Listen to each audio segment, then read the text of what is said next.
5장 붉은 행성의 균열. 침묵 속의 신호. 2113년 1월 5일 새벽 화성기지 레드헤이븐의 지휘통제실. 통신 담당자인 루크는 모니터에서 이상한 신호를 발견했다. 이는 단순한 전파 방해나 자연적 신호와는 전혀 다른 규칙적인 패턴을 가지고 있었다. 케이, 이건 그냥 신호가 아니야. 명확한 SOS 신호야. 케이가 루크 옆으로 다가와 모니터의 신호를 분석하기 시작했다. 신호가 화성 북반구에서 오고 있어. 정확한 좌표는 올림푸스 몬스 정상이다. 올림푸스 몬스는 태양계에서 가장 거대하고 웅장한 화산이다. 높이 약 25km로 지구의 에베레스트 산보다 3배 이상 높으며 폭은 약 600km에 달한다. 산 전체의 넓이는 한반도의 면적보다 넓다. 워낙 넓은 면적에 형성된 산인지라 경사도가 5% 정도로 완만하며 실제 지형에서는 산인지 평지인지 구분할 수 없을 정도이다. 올림푸스 몬스는 분화구의 직경만 해도 80km에 달한다. 과거 화성의 화산 활동으로 형성되었으며 수백만 년간 휴화산 상태를 유지해 온 것으로 알려져 있다. 그런 이곳에서 SOS 신호가 감지되었다는 사실은 신비롭고 경이로운 사건이었다. 루크는 재빨리 지휘통제실장 레이첼에게 상황을 보고했다. 실장님, 이건 단순한 자연 현상이 아닙니다.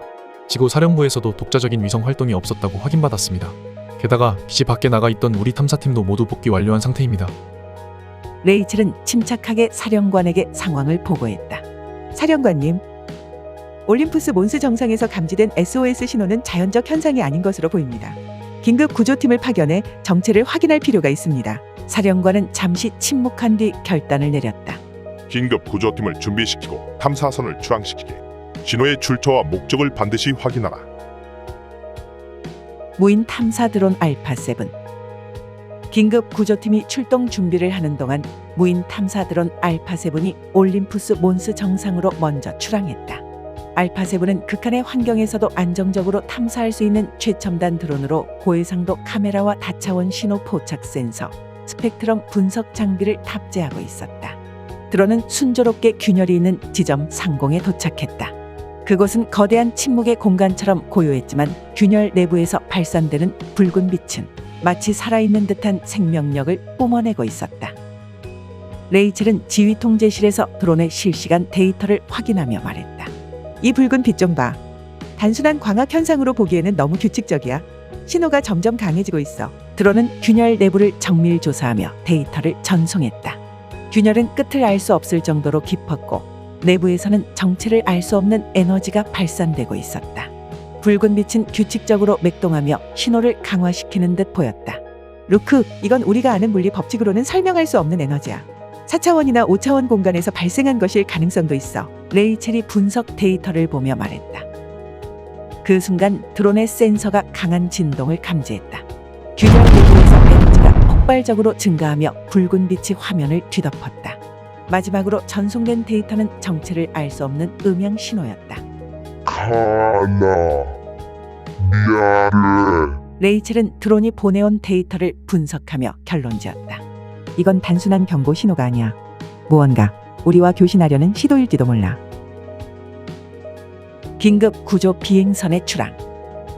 지휘통제실장 레이첼은 사령관의 명령에 따라 긴급 구조팀을 신속히 소집했다.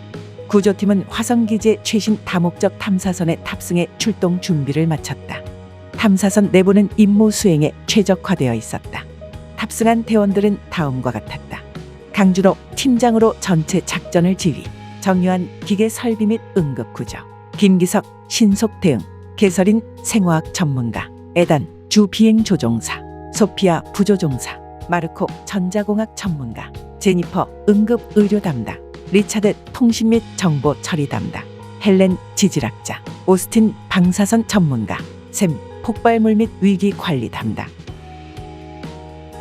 탐사선은 화성의 밤하늘을 가로질러 올림푸스 몬스 정상으로 날아갔다. 올림푸스 몬스 정상의 붉은 빛. 탐사선은 올림푸스 몬스 정상의 균열 근처에 착륙했다. 특수 제작된 우주복을 착용한 대원들은 탐사 장비를 챙긴 뒤 탐사선을 나섰다. 균열은 끝없는 심연처럼 보였고 내부로 내려갈수록 심연 깊숙한 곳에서 발산되는 붉은 빛은 더욱 강렬해졌다. 그때 샘이 장비의 게이지를 살피며 말했다. 에너지가 점점 강해지고 있어요. 단순한 자연 현상이 아닌 것 같습니다. 우리가 가까이 갈수록 신호가 강하게 반응하는 것 같아요. 강준호는 신호를 추적하며 대원들을 살폈다. 우리에게 무언가를 알리려는 것 같군. 하지만 더 이상 가까이 가는 건 위험하지 않을까? 그 순간 균열의 깊숙한 곳에서 갑자기 붉은 빛이 폭발하듯 뿜어져 나오며 사람인 듯 보이는 환영이 나타났다. 어찌 보면 망사 옷자락을 휘날리는 가녀린 여인처럼 보이기도 했다. 저게 뭐지? 사람인가? 김기석이 놀라서 소리쳤다. 아 하고 개설이는 넋을 잃은 표정으로 서 있었다. 순간 환영의 여인 회오리 바람처럼 붉은 빛과 함께 더욱 강하게 맥동하며 균열 내부의 땅이 갈라지기 시작했다. 그러다가 땅이 크게 흔들리자 근처에 있던 샘이 중심을 잃고 균열 속으로 빨려 들어갔다. 샘! 오스틴이 다급히 소리쳤다. 하지만 이미 샘의 모습은 보이지 않았다. 균열에서 굉음과 함께 샘이 다시 튕겨져 나왔다. 그러나 샘은 뒤틀린 몸에 얼굴은 일그러져 있었으며 입에서는 알 수 없는 외계어가 흘러나왔다. 가나 미아를 오 샘은 몸을 뒤틀며 버둥거리다가 의식을 잃고 축 늘어졌다. 강준호는 상황의 심각성을 직감하며 외쳤다. 모두 철수하라. 지금 당장. 문제가 생겼습니다. 통로가 막혔습니다. 다른 길로 돌아가야 합니다. 요한이 다급히 외쳤다. 강준호는 침착하게 대원들에게 지시했다. 다른 쪽으로 돌아가서 출구를 찾도록 해. 그리고 요한과 기석은 샘을 부축하라. 리차드는 통신 장비를 챙겨. 균열 내부에서는 이상한 음향이 울려 퍼지며 대지는 계속 흔들리고 있었다. 대원들은 비틀거렸지만 준호의 지휘 아래 신속히 움직였다. 캐서린과 리차드는 통신을 복구해서 탐사선과 연결을 시도하고 오스틴은 방사선 수치를 계속 모니터링해. 리차드가 무전을 연결하려 했지만 균열에서 방출되는 신호 때문에 통신은 여전히 끊긴 상태였다. 준호는 다급한 목소리로 소리쳤다. 이쪽이다. 빨리 움직여. 대원들은 필사적으로 균열의 입구를 향해 뛰었다. 그러나 붉은빛이 균열 중심부에서 파도처럼 밀려와 그들을 덮쳤다. 대원들은 신비로운 붉은 빛과 강렬한 에너지에 휘청거렸다. 압력이 상승 중입니다. 장비가 견디지 못합니다. 방사선 전문가 오스틴이 외쳤다. 빛이 우리를 삼키고 있어. 캐서린이 비명을 질렀다. 준호는 손목 장비를 분석하며 소리쳤다. 우주복 방어 코드를 활성화해서 방사선을 차단하라. 그 순간 균열 중심의 붉은 빛이 폭발하며 대원들을 밀어냈다. 충격파의 대원들은 균열 틈 밖으로 내던져졌다. 리아의 악몽. 올림푸스 몬스 정상에서 붉은 빛이 솟구치고 여인의 환영이 나타난 바로 그 순간 화성기지 레드헤이븐의 숙소동에 위치한 리아의 집. 리아는 자기 방 침대 위에서 꿈틀거리기 시작했다. 서늘한 기지 내부의 온도에도 불구하고 그녀의 이마는 땀으로 흥건히 젖어 있었다. 숨소리는 거칠어지고 몸은 온 힘을 다해 뒤틀리듯 꿈틀거렸다. 엄마! 리아의 입에서 애절한 목소리가 터져나왔다. 눈을 감고 있었지만 그녀의 표정은 고통으로 일그러져 있었다. 엄마! 제발 가지 마세요. 그녀는 허공을 향해 두 손을 뻗었다. 마치 무언가를 붙잡으려는 듯한 동작이었다. 그러다가 갑자기 악하고 단발마 괴성을 질렀다. 그녀의 몸부림은 점점 더 격해졌고 눈꺼풀 아래서 눈동자는 쉼없이 흔들렸다. 리아, 리아. 리아를 부르며 닥터 이안 맥켄지가 방 안으로 들어섰다. 백발이 성성한 67세의 노년 박사. 그는 딸이 고통스럽게 몸부림치는 모습을 보자마자 서둘러 다가가 그녀를 흔들어 깨웠다. 리아, 일어나. 리아. 리아는 여전히 고통 속에 갇힌 듯 아버지의 목소리를 듣지 못한 채 허공에 손을 휘저었다. 넋을 잃은 듯한 그녀의 목소리가 흘러나왔다. 엄마, 제발 돌아와요. 이안 맥켄지는 떨리는 딸의 손을 조심스레 붙잡았다. 그 손은 마치 얼음처럼 차가웠다. 이안은 그녀를 흔들며 간절히 외쳤다. 리아, 일어나. 아빠가 여기 있어. 그 순간 리아가 서서히 눈을 뜨며 깊은 숨을 내뱉었다. 허공을 응시하는 그녀의 눈은 텅 빈 채였다. 이안은 그녀를 꼭 끌어안았다. 아버지의 품에 안긴 채 리아는 한참 동안 떨리는 숨을 몰아쉬었다.